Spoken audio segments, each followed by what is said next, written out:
están todos los que pudimos y los que no pudieron. Bueno, que Dios los bendiga donde quiera que estén también. Amén. Muy bien, vamos a leer entonces la palabra del Señor en el libro de Apocalipsis, capítulo 13,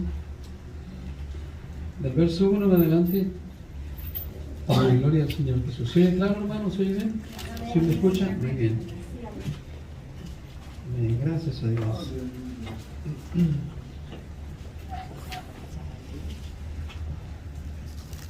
Amén.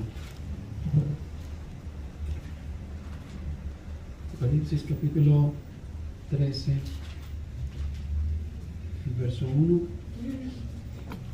al verso 9. Dice así la palabra del Señor.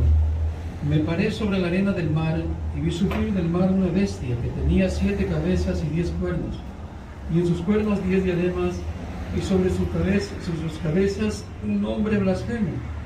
Y la bestia que vi era semejante a un leopardo, y sus pies como de oso, y su boca como boca de león, y el dragón le dio su poder y su trono y grande autoridad.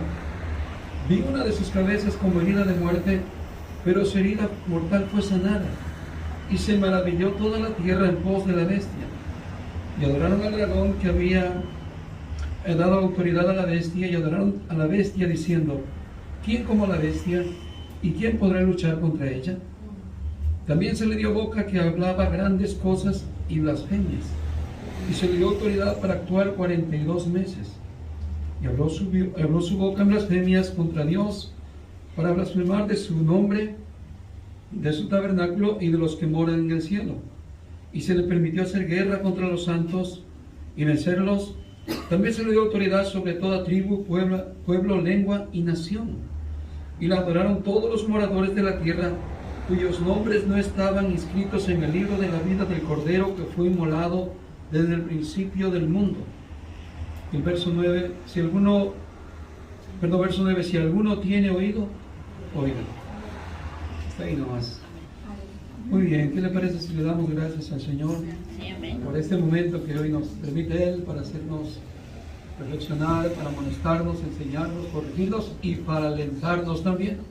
Amén. Su palabra es para todo esto. Así es que, Señor, le damos gracias en esta noche que nos permite estar acá, Señor, unidos con este privilegio de oír su palabra, de oír su voz, de oír Señor, su mensaje a la iglesia, como nos revela, Señor, este libro de Apocalipsis, Señor, que usted nos ha dejado para comprender, Señor, las cosas que acontecen y que han de acontecer, Señor, antes de su venida. Señor amado, una vez más le pedimos que nos ayude a entender, a comprender, a abrir nuestros oídos para poder entender, Señor, cada uno de los que estamos acá. Le pedimos, Señor, que nos ayude, nos dé entendimiento para que podamos, Señor, discernir claramente, Señor, lo que usted nos ha dejado escrito a través de su Espíritu. Señor, nos pueda, Señor, dar ese entendimiento. Se lo pedimos todo en el nombre de Jesús. Amén y amén. Pues tomen su asiento, hermanos. Amén. Muy felices de compartir con ustedes este tiempo de su segundo año de estar trabajando, ¿verdad?, el aniversario. Qué alegría para los hermanos. Así es que qué lindo también nosotros este tiempo que tenemos acá con ustedes. Muy bien. Vamos entonces a estudiar un poquito acerca de este mensaje.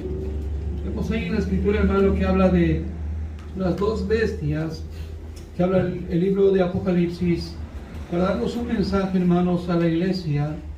¿Cómo es, hermanos, que el Señor nos enseña a través del libro de Apocalipsis que Él está en medio de su pueblo desde el comienzo, el capítulo 1, donde nos habla de los candeleros que simbolizan la iglesia y que Jesús está en medio de ella paseándose durante todo el transcurso de la peregrinación de la iglesia hasta la segunda venida del Señor? Pero también nos muestra los ataques de Satanás para la iglesia.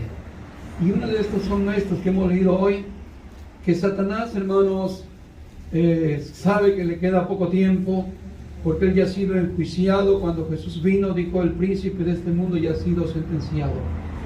Y la Biblia dice en Apocalipsis que él viene con toda su ira, con todo su enojo, porque él sabe, Satanás sabe que ya le queda poco tiempo. Y gracias por traducirme, hermana, gracias, muchas gracias. Así es que vamos a ver aquí en este estudio de hoy ¿Cómo es que Satanás se levanta? Esta bestia que vemos aquí representa a Satanás. El dragón es Satanás. Sí, la Escritura lo describe a Satanás como el dragón. Muy bien. ¿Cuáles han sido los ataques de Satanás? Sin duda han sido muchos. En el transcurso de toda la creación de la humanidad, Satanás ha atacado a la humanidad y ha atacado al pueblo de Dios y ha atacado a la iglesia de Dios. Muy bien.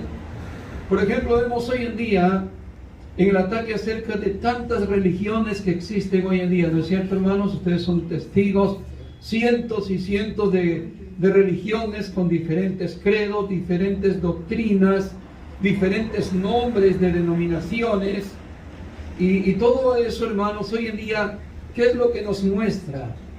Nos muestra el ataque de Satanás, porque si usted le pregunta a alguien que no sea de su religión, de su creencia, de su fe, no le va a decir que él predica mentiras, él le va a decir que predica la verdad, ¿cierto, hermanos? A cualquier religión que usted le quiera preguntar, ¿qué enseña tu iglesia? ¿Qué enseña tu doctrina? Va a decir, mi iglesia es la verdadera, mi doctrina es la verdadera. Y casi todos vamos a querer decir lo mismo de eso, ¿cierto? Y todo el mundo piensa así porque ha sido un ataque de Satanás. Mira la astucia de Satanás. Cualquiera que usted puede ver en el mundo, cualquiera que tenga su religión, hasta se da alarde y dice, no, la mía es la más antigua. ¿Sí ha escuchado eso? La mía es la que viene desde Cristo, y algunos dan algunas señales. ¿Por qué? Otra porque existen registros históricos que sí son de las religiones más viejas que existen hoy en día, pero la realidad es que no es por eso que sea la verdadera iglesia de Dios. La realidad es que hoy existen muchas iglesias con diferentes denominaciones, diferentes instituciones, pero eso ha sido uno de los ataques de Satanás, porque no hay una verdad relativa, sino que hay una sola verdad en Dios, y la verdad es Cristo Jesús. Hay una sola verdad desde el principio que Dios ha dejado, y es su palabra. Pero lamentablemente muchos, aunque usen la Biblia, usan la palabra de Dios, la transgiversan, la enseñan mal, adulteran la palabra del Señor. ¿Cierto, hermanos? Así que vamos a aprender algo, hermanos, de cómo Satanás, hermano, es mentiroso y engaña a la humanidad. Ese es su trabajo, de engañar. Muy bien, vamos a repasar algunos versos.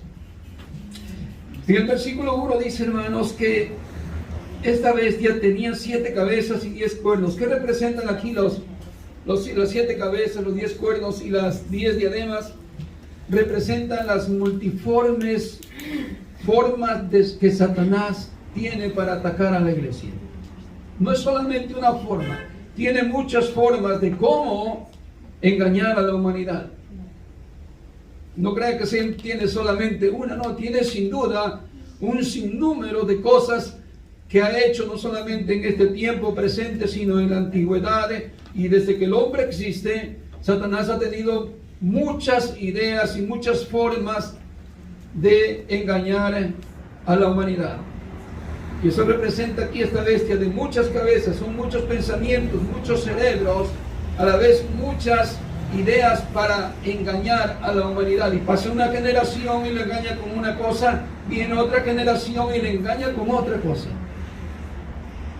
Muy bien. Así es que vemos aquí que Satanás, hermano, tiene muchas ideas y muchas formas de cómo trabajar para engañar a la humanidad. Y vamos a hablar de una de esas. Por ejemplo, ya hablé de que las religiones, muchas religiones no son de Dios, son sectas, pero enseñan que son de Dios, ¿cierto? Nacieron en tal tiempo, escribieron libros, escribieron sus propias Biblias, dijeron que se le apareció un ángel, otros que hablaron con Jesús directamente, y todo eso ha sido falso. Pero escuche usted algún predicador de ellos y no va a escuchar que diga, yo predico mentiras. No, él va a decir, yo tengo la verdad. Y así ha sido como Satanás ha trabajado para engañar en este tiempo a la humanidad. Pero hay algo más, por ejemplo, cosas que se han metido dentro de la iglesia, hermanos, filosofías. Y como dice la Escritura, hermanos, en Colosenses 2 y el verso 5 dice, mirad, que nadie os engañe por medio de filosofías y huecas sutilezas según los hombres,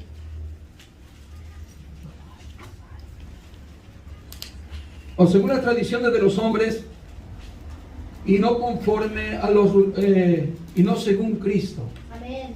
¿Sí? El apóstol Pablo escribe a los colosenses diciendo, hermanos, que miremos, que tengamos cuidado de que nadie nos engañe por medio de filosofías y huecas iglesias según las tradiciones de los hombres, conforme a los rudimentos del mundo, y no según Cristo.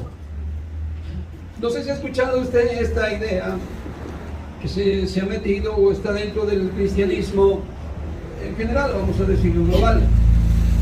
Esa idea de que nosotros tenemos libre albedrío. ¿Ha escuchado esa palabra? Y es muy predicada, hermanos, hoy en día por predicadores a nivel mundial. Que nosotros, que usted y yo tenemos libre albedrío. Y cuando hablamos de la salvación, por ejemplo, el predicador le dice al pecador: mira, Dios es un caballero y Dios te va a invitar que vengas a Él, pero Dios no te va a esforzar, Dios no te va a obligar, porque Dios no hace eso. Dios no está creando robots, o Dios no te va a obligar a algo que tú no quieras hacer, porque Dios es un caballero y se les pone así a un pecador esa enseñanza, esa palabra. Y dice Dios, por eso respeta tu libre albedrío. Y el pecador se queda ahí contento. Oh, Dios me respeta mi decisión. Sí, Dios respeta mi decisión.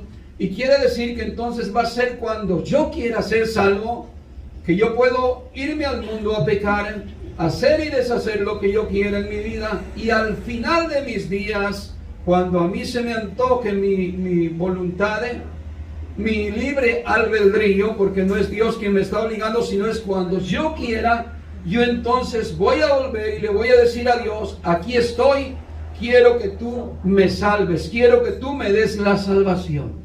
Se ha oído mucho de eso, ¿verdad? Que se utiliza la palabra libre albedrío. Y eso es algo incorrecto. ¿Sabe por qué? Porque la persona piensa que entonces él puede ser salvo en el momento que él quiera, y eso no es así. La Biblia dice claramente que no es del que quiere ni del que corre, sino de quien Dios tiene misericordia. Amén. ¿Por qué? Porque eso nos va a dar a entender que aquí reconocemos que Dios es soberano. Dios le va a dar la salvación a quien Él conoce, a quien Él sabe de antemano que va a recibir la palabra de Él, que con humildad va a abrir su corazón al oír la palabra de Dios y va a decir: amén, Señor, en este momento quiero reconocer que soy un pecador, y no decir tengo libertad para decidirlo después. Ahí vemos entonces que no es el tal libre albedrío, pero cómo Satanás ha metido eso en la cabeza de la gente. Ahí vemos los predicadores, hermano, que le dicen al pecador: entrégate hoy puede ser tu último día, tal vez te mueras mañana, Dios no lo quiera. Y dice: no, yo no estoy listo. Dice el pecador que ya viene por 6 meses a veces a la iglesia, y dice: no estoy listo todavía. Y él cree que él tiene su tiempo disponible para cuando él quiera. Que vemos entonces como que Dios no es soberano, que es el hombre quien decide entonces acerca de su salvación. Y eso es un error, hermanos. Si eso fuera así, entonces Dios no es soberano. Entonces usted y yo podemos hacer lo que querramos, porque entonces no es Dios el que decide. Mira lo que dice en la Escritura, hermanos.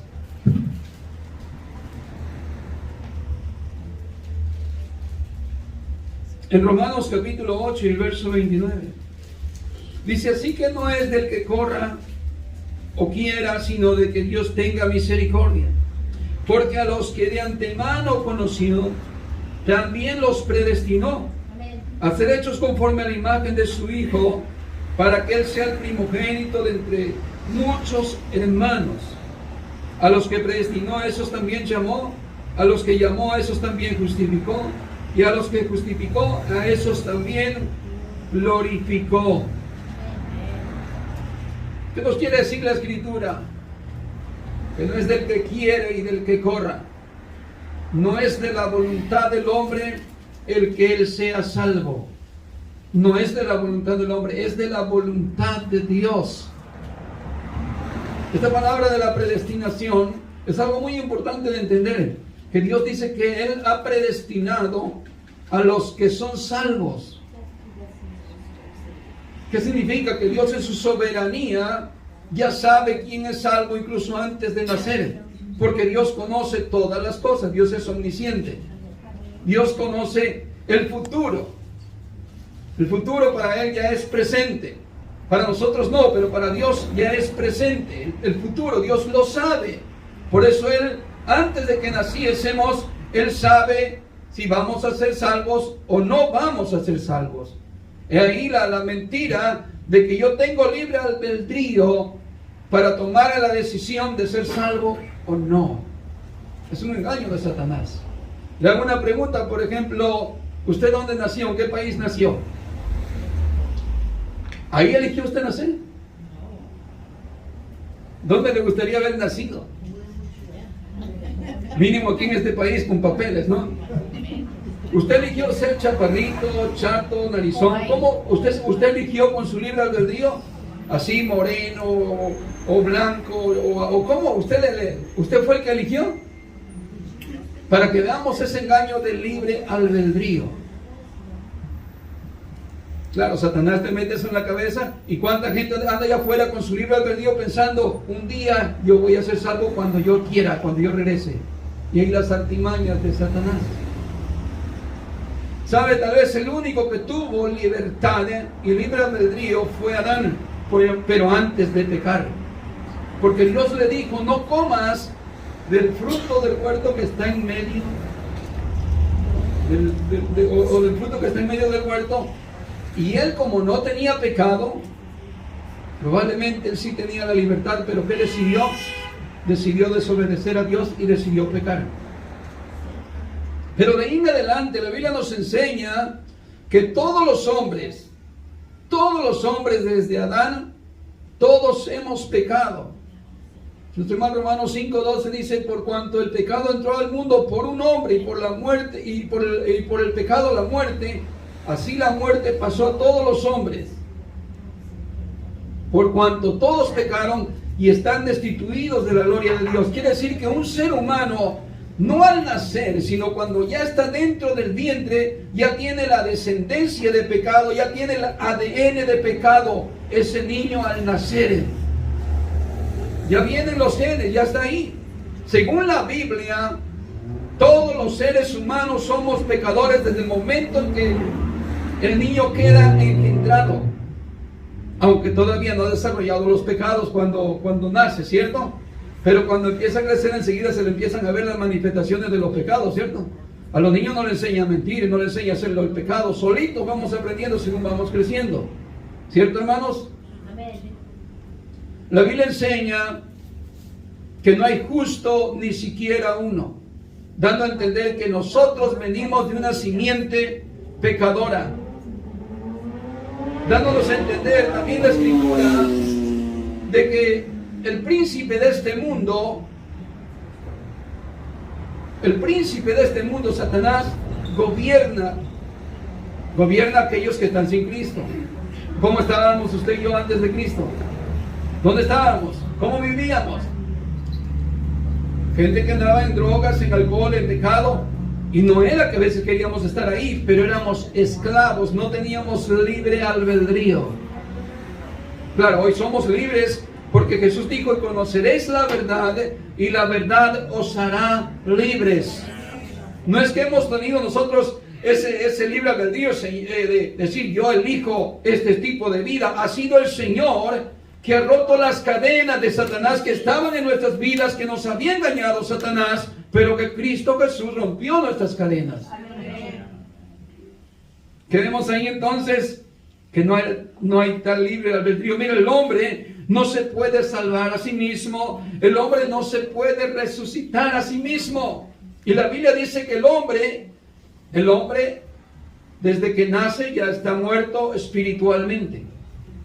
¿Cierto? La Biblia dice que si no naciéramos de nuevo, no podemos ver el reino de Dios, no podemos entrar. significa que el hombre está muerto espiritualmente. Fue lo que experimentó desde el primer hombre por la desobediencia. Dios le dijo: el día que comas de este fruto, de cierto morirás. Murió espiritualmente. Y de ahí todos los hombres que hemos nacido después de él, hemos nacido muertos espiritualmente. Y Dios no es Dios de muertos, Dios es Dios de vivos. Amén. Así es que no hay relación entre un muerto y Dios. Y así es que el hombre no puede resucitarse a sí mismo. Por eso no tiene ese libre albedrío. Tiene que creer en Jesús, tiene que arrepentirse de sus pecados, y entonces puede recibir un nuevo nacimiento.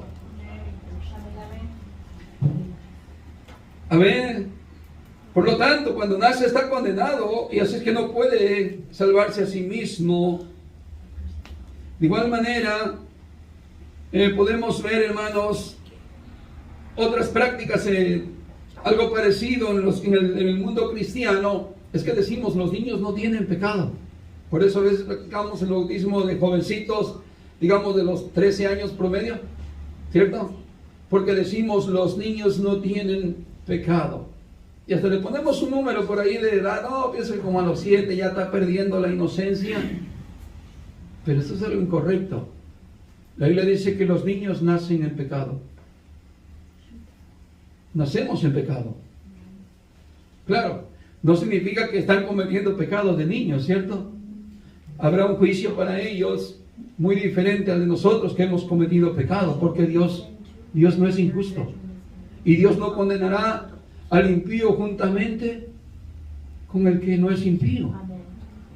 No, un niño no lo va a juzgar por sus obras.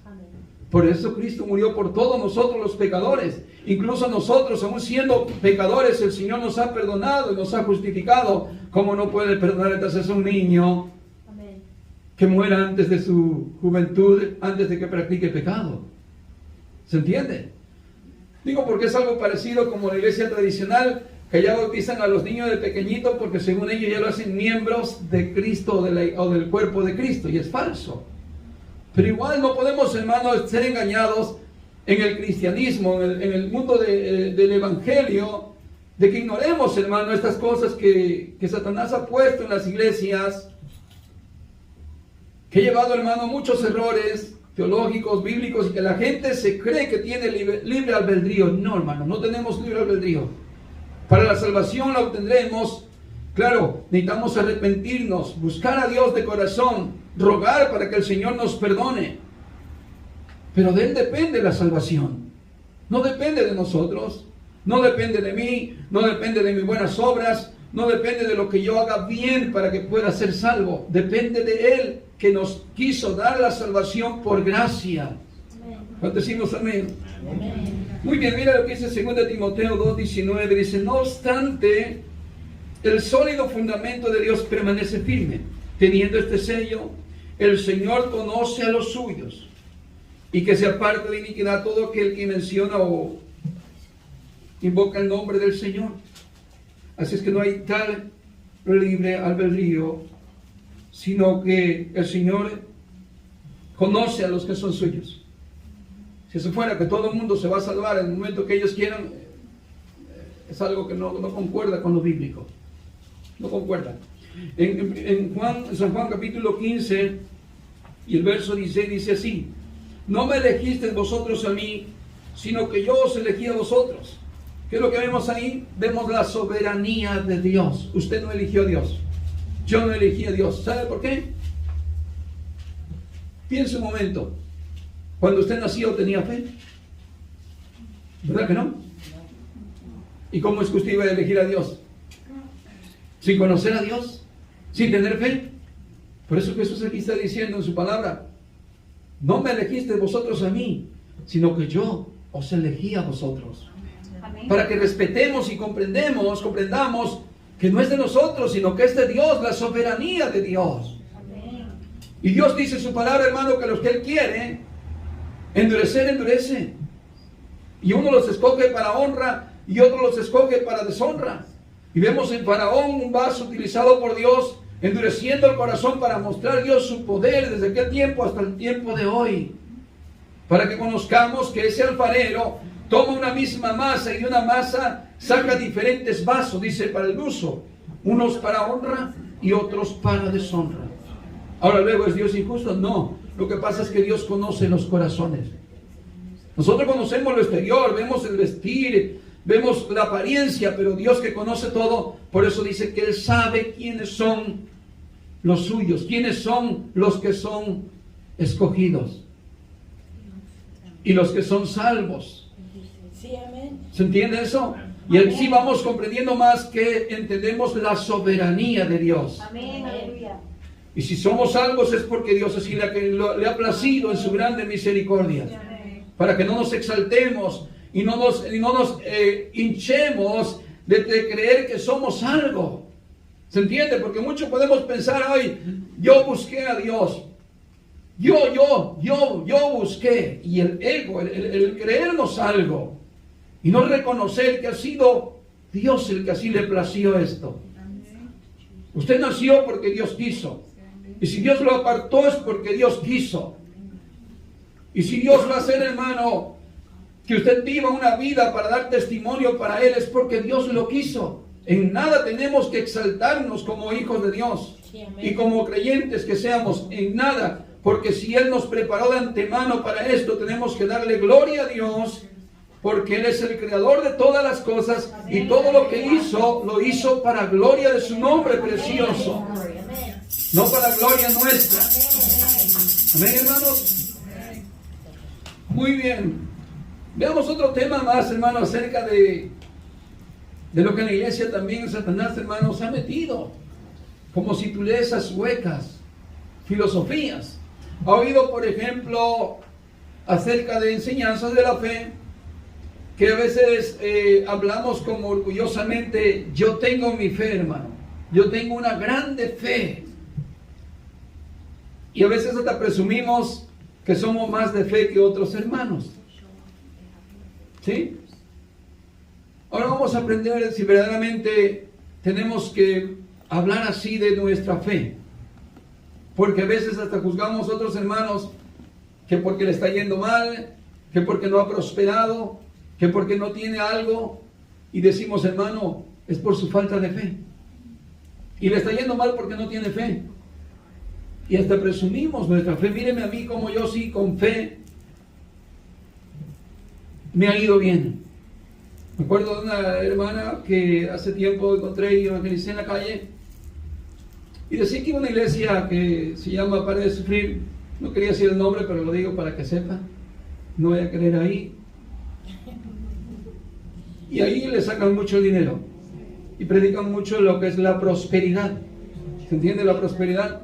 Que Dios te va a prosperar, que pídele, que ven a Jesús, que Él te va a dar todo lo que tú quieras.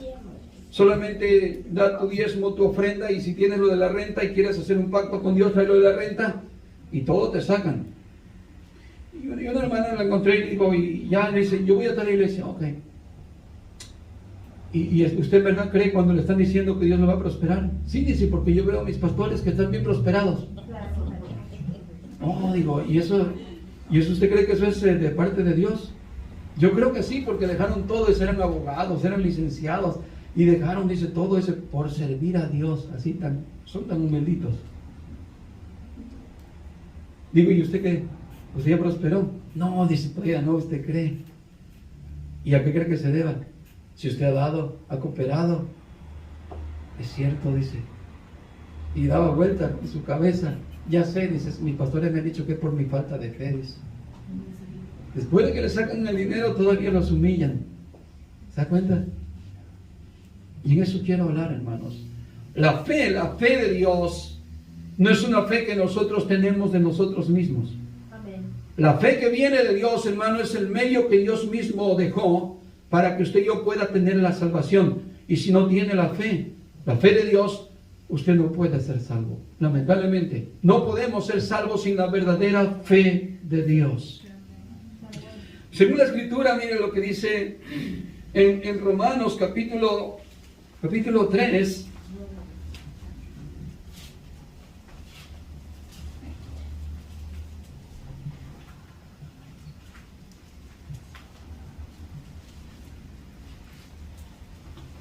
El verso 28. Concluimos pues que el hombre es justificado por fe sin las obras de la ley. Y dice, ¿es Dios solamente Dios de los judíos? ¿No es también Dios de los gentiles? Ciertamente también de los gentiles. Porque Dios es uno y Él justificará por la fe a los de la circuncisión y por medio de la fe a los de la incircuncisión. ¿Qué nos quiere decir ahí el Señor? Que la salvación se obtiene por medio de lo que conocemos fe. Y si los que vivieron antes de Cristo no conocieron a Jesús, aunque Jesús mismo dijo, Abraham vio mi día y se alegró. Sí lo conoció. Muchos conocieron a Jesús antes de que Él viniera. Porque habla del mismo Dios, no que era otro Dios. Y dice Jesús, Abraham vio mi día y se alegró. Y aquellos judíos dijeron, pero si no tienes ni 30, ni 40 años, ni 50 años, y dices que haber conocido a Abraham, ¿qué dijo Jesús? Antes que Abraham fuese, yo soy. Amén. Así es que los que vivieron antes de Cristo, ¿cómo fueron salvos según Romanos capítulo 8? Por la fe. No fue por otra cosa, fue por medio de la fe. Dios encerró todo para salvación, tanto a ellos como a nosotros que somos gentiles, en una sola cosa: en la fe, en la fe, en la fe de Jesús, en la fe de Dios, en la fe que viene de Dios, el medio que Dios ha dejado para que el hombre sea salvo. Miren lo que dice en Efesios. A ver, Efesios capítulo 2, del verso 1 en adelante.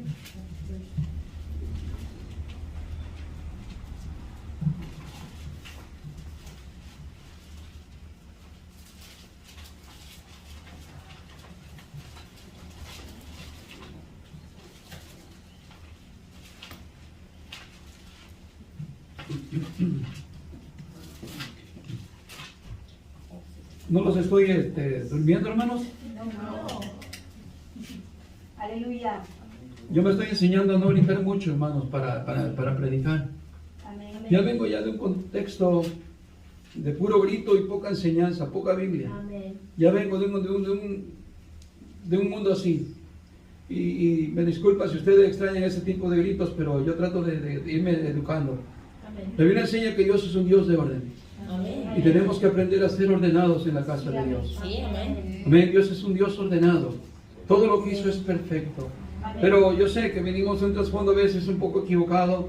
Y yo sé, yo también estaba, ¿me entienden?, corriendo ahí como un loco en medio de la alabanza. Unos rodando, otros vomitando. Y a la hora de la predicación, el predicador se botaba al piso, gritaba, lloraba, hacía todo un show. Así es que ya vengo de eso, ya aprendí. Pero estoy tratando de enseñarme a corregirme. Así que trato de hablar un poco más despacio para que se entienda y para que sea claro el mensaje. ¿Amén? Muy bien, dice Efesios capítulo 2, verso 1. Dice, y Él os dio vida cuando estabais muertos en vuestros delitos y pecados. Así estábamos antes de Cristo. En los cuales anduvisteis en otro tiempo siguiendo la corriente de este mundo conforme al príncipe de la potestad del aire, el espíritu que ahora opera en los hijos de desobediencia. Y según ellos tienen libre albedrío, ¿no? Que dicen algunos borrachos, yo tomo cuando quiero, fumo cuando quiero. Eso es mentira. Están esclavizados, lamentablemente no pueden como nosotros estábamos antes. Hasta que un día el Señor Jesús nos libertó. ¿Se acuerdan ese día cuando el Señor lo libertó? Sí, amén. Nos recordamos claramente, ¿cierto? Éramos por naturaleza hijos de desobediencia, hijos de ira, viviendo, hermano, en inmundicias, en idolatría, en hechicerías. ¿Se entiende? Sí. A más de uno de ustedes aquí alguien le pasó un huevo, lo ramió, anduvo teniendo, hermanos, imágenes, teniendo, hermano, tantas cosas que vivimos en el pasado, pero eso éramos sin Cristo. ¿Cierto? Sí.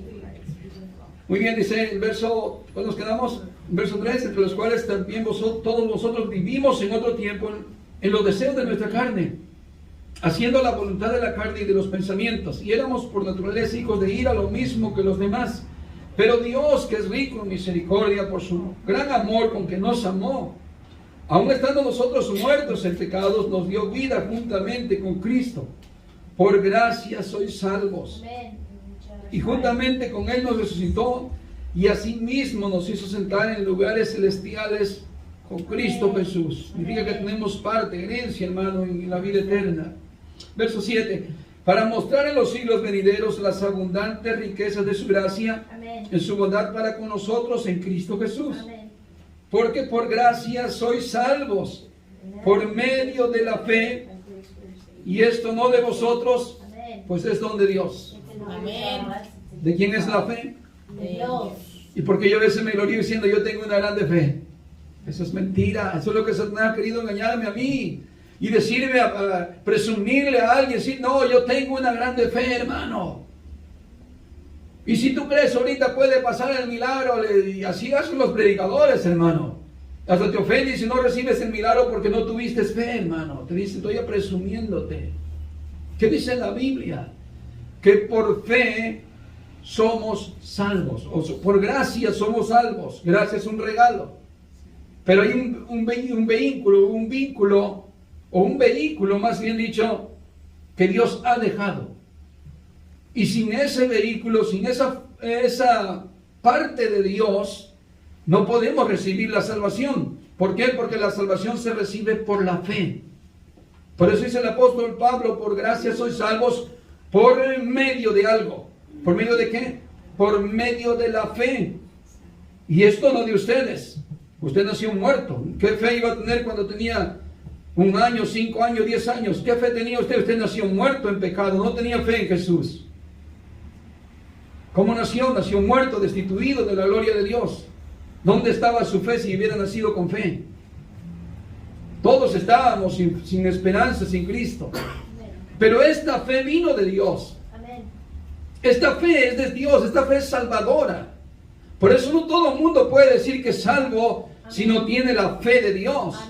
Sin embargo, ¿cuánta gente hoy en día dice, bueno, yo tengo mi fe, yo tengo mi Cristo, yo tengo mi Virgencita, yo creo en las, como en la India, no sé, en las vacas, yo creo en Mahoma, yo creo en Buda, y cada quien dice, yo tengo mi fe, y con esa fe yo creo que soy salvo, dice. Ahora, ¿usted cree que pueda ser salvo con esa fe que es una fe muerta? No, no. La única fe que salva es la fe de Dios. Amén. Porque es el vehículo que Dios ha dejado para que el hombre pueda recibir la salvación. Por eso Hebreos capítulo 1 y el verso 6 dice, porque sin fe es imposible agradar a Dios. Si no tienes la fe de Dios, podrás decir que crees en lo que creas, pero si no tienes la fe de Dios, todavía no puedes agradar a Dios. Todavía no puedes recibir la salvación, no puedes nacer de nuevo, no puedes recibir el perdón de pecados, porque no has recibido el don de Dios, la gracia de Dios y la fe que viene de Dios. ¿Cómo recibimos esa fe entonces si no es nuestra? La Biblia dice claramente, hermanos, que la fe viene por el oír, según Romanos capítulo 10, el verso 17. Así que la fe viene por el oír. O la fe es el resultado de oír el mensaje, y el mensaje que se oye es la palabra de Cristo. ¿Cuándo recibo yo la fe de Dios? Cuando yo estoy oyendo la palabra de Dios. Mientras yo no oigo la palabra de Dios, no hay ningún efecto de la fe de Dios en mí. Y puedo estar en una reunión, puedo estar aquí, puedo estar en 1000 reuniones, pero si yo no presto atención a la palabra de Dios, a la enseñanza de Cristo, a sus palabras, sus predicaciones, a su mensaje, lamentablemente yo no puedo ser salvo porque no estoy recibiendo la fe. Se tiene que oír atentamente con el deseo de querer ser salvo. Pero no depende de ti. No depende de ti. No depende de mí la salvación. Depende del Señor. Pero nosotros tenemos que rogar, hermanos, para que el Señor nos ayude. ¿Se acuerda un hombre que decía, Señor, cuando Jesús le preguntó, ¿crees? Sí creo, pero ayuda a mi incredulidad. Es algo que tuvo la humildad para humillarse. Pero reconocer que esa fe viene de Dios nos enseña, hermano, a ser sumisos ante Dios. Nos enseña a tener un corazón contrito y humillado. Y no ser altivos de corazón. Porque la Biblia enseña claramente que Dios resiste a los soberbios y los mira de lejos. Pero que convive de cerca con el humilde. Con el humilde de corazón, con aquel que tiembla ante su palabra. Aquel que la pone en práctica, aquel que la oye y dice amén, Señor, a esta palabra, que se agrada en el hacer la voluntad de Dios. Y dice la Escritura que Dios se agrada así de los hacedores y no de los oidores solamente. Amén, hermanos. Amén. Así que estamos aprendiendo ahí que la fe no es, ahora sí podemos, si la tenemos, ya podemos decir, sí tengo mi fe, pero no para presumirla, ¿cierto? Sí tenemos la fe, pero ¿cuál fe? ¿Una fe que yo tenía? No, una fe que el Señor me dio. Y ahora tengo la fe. Y por la fe creo que soy salvo. Ya recibí la salvación por medio de la fe. Y ahora, como dice la Escritura, por la fe, dicen Hebreos, entendemos que Dios hizo el universo. ¿Por medio de qué? Por medio de la fe entendemos. Pregúntenle a un científico que no cree en la salvación, que no cree en Jesús. Pregúntele si él tiene fe para creer que el universo lo hizo Dios. No, él está buscando medios, está buscando informaciones para poder encontrar quién fue el que hizo el mundo, quién hizo el universo. Y por ahí inventaron falsas cosas, que de la nada apareció algo y de repente una explosión formó todo lo que vemos y se mira, ¿no? Pero usted y yo, por medio de la fe que recibimos, usted está seguro que el Señor hizo el cielo y todas las cosas. Yo estoy seguro que Él fue el quien hizo todas las cosas. ¿Por qué? Porque Él me dio la fe para poderlo creer. No necesito la ciencia de este mundo, pero con la fe de Dios sí puedo creer. Por eso la Biblia dice que para el que cree, todo es posible. Sí puede creer ahora. Tiene la capacidad de creer. Este mundo que no tiene la fe de Dios no puede creer, porque le falta la capacidad que es la fe. Y sin fe no se puede recibir tampoco el galardón. Porque igual dice ahí en Hebreos capítulo 11, ¿verdad? Porque sin fe es imposible agradar a Dios, porque es necesario que el que se acerca a Dios crea que le hay y que es galardonador de los que le buscan. Así es que estamos aprendiendo hoy, hermanos, a ser más humildes, a ser más sinceros con Dios, no presumir que somos algo. No, hermanos. Si el Señor le plació entre multitudes y multitudes de humanos que hay a salvarnos a nosotros, un pequeño remanente, porque la Biblia enseña eso, que la puerta ancha es donde entran la mayoría, y que angosto es el camino para la salvación y son pocos los que la hallan. Y no depende de usted ni de mí, ha dependido de Él, que así lo quiso. Qué lindo, hermanos. ¿Cuántos dicen amén, hermanos? Amén. Muy bien, veamos algo más, hermanos. Dijo de ahí el apóstol Pablo en Efesios que es un don de Dios, que es un don de Dios y no por obras para que nadie se gloríe. ¿Sí? Muy bien, fíjese lo que dice Hebreos capítulo 12 y el verso 2. Dice, puesto los ojos en Jesús, el autor y consumador ¿de qué? De la fe. ¿Quién es el autor de la fe? Él es. Él la dio, Él la hizo y Él la llevó a cabo. Si usted tiene la fe de Él es porque Él se la dio. No era mi fe, no era su fe, es del Señor la fe. Por eso ahí vemos que dice, puesto los ojos en Jesús, el autor y consumador de la fe. Muy bien, en Juan capítulo 6, verso 44 dice así, nadie puede venir a mí si no lo trae el Padre que me envió, y yo lo resucitaré en el día final. Usted sabe que en el tiempo de Jesús, cuando estaba predicando aquí en la tierra, le seguían multitudes, ¿cierto, hermanos? 5,000, 4,000, y muchos de ellos iban por la comida, el pescadito, la torta. ¿Se recuerdan?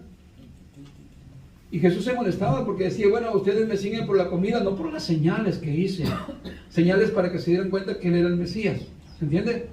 No lo reconocieron como Mesías. Entonces la mayoría lo buscaban y venían porque querían comer pescaditos, la torta, el pan. Pero Jesús dice esto, nadie puede venir a mí si no lo trae el Padre que me envió. ¿Qué quiere decir eso? Que aunque mucha gente venga, y mucha gente llega a las iglesias, si no es de parte de Dios,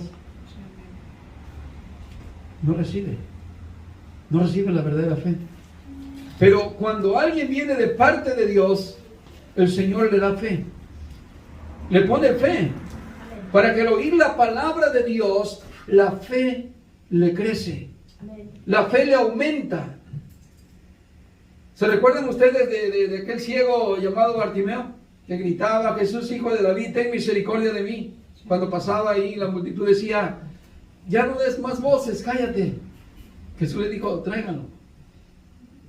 Y cuando estaba delante de él, le dijo: ¿qué quieres? Jesús sabía qué quería, ¿verdad? O qué le faltaba. Y le dice el ciego: que reciba la vista. ¿Y qué le dijo Jesús? Tu fe te ha salvado, tu fe te ha sanado. Mire qué lindo este mensaje ahí. Porque cuando nosotros recibimos la fe de Dios, concordamos con la voluntad de Dios. La fe nos lleva a tener una coherencia con la voluntad de Dios, nos conectamos con la voluntad de Dios. Pero hoy la gente habla de fe para pedir un carro del año, para pedir que te vaya bien este año, que Dios te multiplique tus finanzas, para que te dé un novio, una novia, un esposo, etc. Y ten fe, hermano, que Dios te va a responder. Pero mire lo que es tener fe y de la fe de Dios. Este hombre estaba ciego y Dios le da la fe para que reciba la vista. Fíjese, se conecta con la voluntad de Dios. Ahora, esto no es solamente algo literal. Lo que nos muestra la Escritura que cuando tenemos fe, lo que pedimos es, hermano, poder ver. Pero poder ver ¿qué? En lo espiritual. Amén. Cuando tenemos la fe de Dios, nos conecta para querer hacer la voluntad de Dios. Amén. Y dice que este hombre le empezó a seguir a Jesús y glorificaba a Dios después de que recibió la vista. Por eso la fe nos conecta con la voluntad de Dios. Amén. Amén. Cuando tenemos fe, nuestras oraciones se alinean con la voluntad de Dios. Si estamos enfermos, reconocemos: Señor, tú eres soberano. Amén. Si te place que yo esté enfermo y yo pase esto así, Señor, es tu voluntad, solamente dame fortaleza, Señor. ¿Se entiende? No es que vamos a estar desentendidos que algo está pasando, como que si Dios no se da cuenta. Pero uno que tiene entendimiento y discernimiento en lo espiritual, como el apóstol Pablo, pasó hambres, pasó tantas cosas que los predicadores y los apóstoles hoy dicen: no, Pablo no supo predicar la palabra del Señor, pudiendo haber recibido bastante, vivió en pobrezas. ¿Puedes creerlo? Sí, porque ellos no entienden la voluntad de Dios ahorita. Quieren tener aviones, quieren tener todo. Mientras que el que entiende la voluntad de Dios sabe claramente que hay tiempos que hay abundancia, ciertamente, ¿no? No todo el tiempo está lloviendo, ¿cierto? Tampoco nos vamos a quejar: ay, las víctimas siempre, yo estoy muriéndome acá. No. Dios nos pasa por tiempos, etapas de pruebas, de dificultades, para probar nuestro corazón, Amén. para dar testimonio de la grandeza de Dios. Amén. Aun cuando pasamos dificultades, ¿sabe que el Señor lo permite para que se vea su gloria? Amén. La Biblia dice de aquel ciego que estaba ahí, ¿se recuerdan? Y los discípulos dijeron: Señor, ¿quién pecó, este o sus padres, para que tenga así en esa posición, ciego? Jesús dijo: no es que pecó sus padres o él, sino que para que la gloria del Señor se deje ver. Y la Biblia dice en Apocalipsis, hermano, que la mujer que representa a la iglesia fue llevada al desierto, donde es sustentada por Dios. Durante el periodo antes de su venida al Señor, la iglesia está en el desierto. ¿Qué es desierto, hermanos? Un lugar árido, un lugar no cómodo, un lugar con dificultades, pero ahí el Señor está sustentando a la iglesia. Amén. Significa, hermanos, que como iglesia vamos a padecer muchas cosas. ¿Dónde pasó el pueblo de Israel ese ejemplo también? En el desierto. ¿Y dónde se miró la gloria de Dios? En el desierto. Cuando estés en el desierto como iglesia, las dificultades que tú vivas es para ver la gloria de Dios. Amén. Es para que tengas tus experiencias con Dios. Señor, aquí en medio de mi pobreza, así, Señor, aquí estás conmigo. Me prometiste ser fiel conmigo y estarías conmigo aunque sea lo más difícil. ¿Se entiende? Amén. Pero no es que el Señor nos está dejando morir ahí solos. El Señor está ahí para ayudarnos también. Lo que quiero decir es que la iglesia no está hoy en esa pompa para ser lucida hoy como que como el mundo que hoy lo predican tanta prosperidad y que la iglesia, que no, hermano, la iglesia está en un proceso en el desierto, dice la Escritura. Muy bien. Así es que aquel que viene al Señor es porque el Señor fue quien lo llamó. Amén. Fue lo que dijo Jesús, ¿verdad? Y también en Juan 6:65 dice, y decía, por eso os he dicho que nadie puede venir a mí si no se lo ha concedido el Padre. Amén. Si Dios no te concede a ti y a mí que vengamos a Él, acercarnos a Él, para recibir la salvación, Dios sabe por qué no nos concede. Porque el hermano ya conoce quiénes somos. Amén. No significa que no sabe que no somos pecadores. Significa que si somos capaces de cambiar. Amén. Dios conoce los corazones. ¿Se entiende? Muy bien. 2 Corintios 2:11 dice, para que no seamos engañados de Satanás, pues no ignoramos sus maquinaciones. Nuevamente, para que no seamos engañados de Satanás, pues no ignoramos sus maquinaciones, no ignoramos los planes. Esto es lo que nos revela mucho la palabra del Señor en el estudio de Apocalipsis. Que Satanás tiene muchas multiformas de cómo atacar a la iglesia, pero dijo aquí el apóstol Pablo, nosotros no ignoramos sus maquinaciones. No estamos con los ojos cerrados, estamos entendidos, estamos velando. ¿Cuáles son las falsas doctrinas, las falsas enseñanzas? Y en esto debemos, hermanos, procurar, cada uno de ustedes, cada uno de nosotros, pedirle al Señor, hermanos, que nos dé ese discernimiento, pedirle al Señor por sabiduría, para que comprendamos cuál es el plan de Dios todavía en este mundo, mientras Él no viene. ¿Cuál es la obra de la iglesia, nosotros aquí en este mundo, mientras todavía el Señor no viene? O no partimos todavía. Pero también cuáles son las artimañas de Satanás que está atacando al mundo entero. ¿Cierto?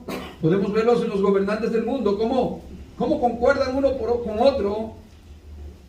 De un continente a otro se ponen de acuerdo para dar una aprobación, una ley que apruebe al matrimonio de hombre con hombre, mujer con mujer, o hasta con un animal, se puede casar con un palo, con lo que quieran. La ley para el aborto, leyes que hoy en las escuelas ya están dando clases para que los niños puedan elegir el sexo que quieran con un adulto, como ellos quieran. Leyes que están a punto de aprobar, como la pedofilia. ¿Quién cree que está trabajando en eso? En los reyes de la tierra, en los gobernantes de la tierra, de los políticos y de los religiosos también. ¿Quién cree? Satanás. Son las artimañas de Satanás. Pero tenemos que ignorarlas. Tenemos que darnos cuenta cómo es que Satanás sigue obrando para engañar a la humanidad. Y que nosotros estemos despiertos para no caer en los engaños de Satanás. Amén, hermanos. Muy bien, pues vamos a dar gracias al Señor. Póngase de pie.